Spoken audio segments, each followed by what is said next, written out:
Let's break down interest rates and what that means for your buying power. Hey friends, welcome to the Brandy Lydon Podcast. I'm your host, Brandy Lydon, and in this podcast, we're going to talk through all things real estate, wealth building, and investing. And what I really want you to do is reach your financial freedom and live your life worth living.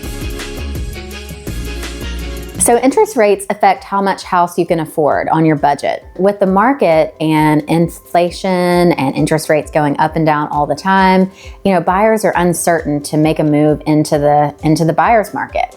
And what I want to kind of tell you is you have a lot of power here. Homes are sitting on the market for a little bit longer.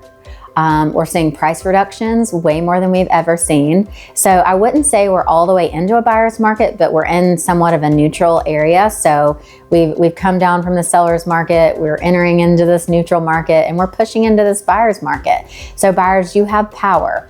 Now, let's talk about what interest rates mean for your monthly payment, for your buying power, and all of this. So I'm going to give you an example. Let's say that you have a $500,000 house. Your interest rate is 6.5. All right. And you know what that payment is, and that's not in your budget. But if you have a 5.5 interest rate, how much is that affecting your monthly payment? Probably significant. Now, is the seller willing to help you out in any way? And many times the answer is yes. Versus asking the seller to drop the price $10,000, which doesn't affect your payment very much. But for the seller, $10,000 is the same dropping the price, giving you a concession, paying for your closing cost. $10,000 means the same to them. It's $10,000 off what they're going to walk away at the closing table with. So the smart way to do this is ask the seller to pay a concession, whether that's $10,000 towards your closing costs, which is money, cash money that you have to bring to closing, so that's out of your pocket, or $10,000 in concession and you can buy down your rate, which would be huge. That could save you $200 in a monthly payment. These are things that versus like if the seller reduces the price $10,000 and you save $10 a month, let's be smart about this. So there are ways that interest rates can really affect your buying power, but in a good way if we ask the seller for these concessions or to buy down your interest rate. Remember that real estate is a long-term investment.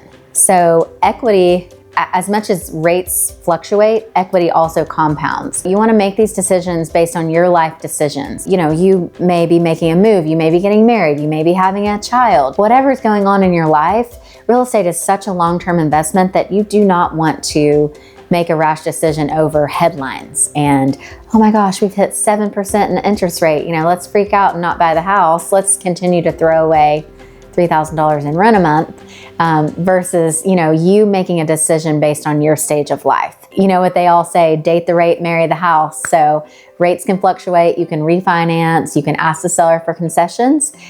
Just make this decision based on your stage of life, not what the headlines are telling you. So if you're in the market for a great Knoxville lender, DM me for that contact information or contact me through brandylydon.com and I'll shoot it over to you. Thanks for watching. Thanks so much for spending time with me today. If you want to know more about investing, wealth building, or real estate in general, head on over to brandylydon.com and you can book a consult with me today. Don't forget to like and subscribe if you want to hear more episodes like this one. See you next time.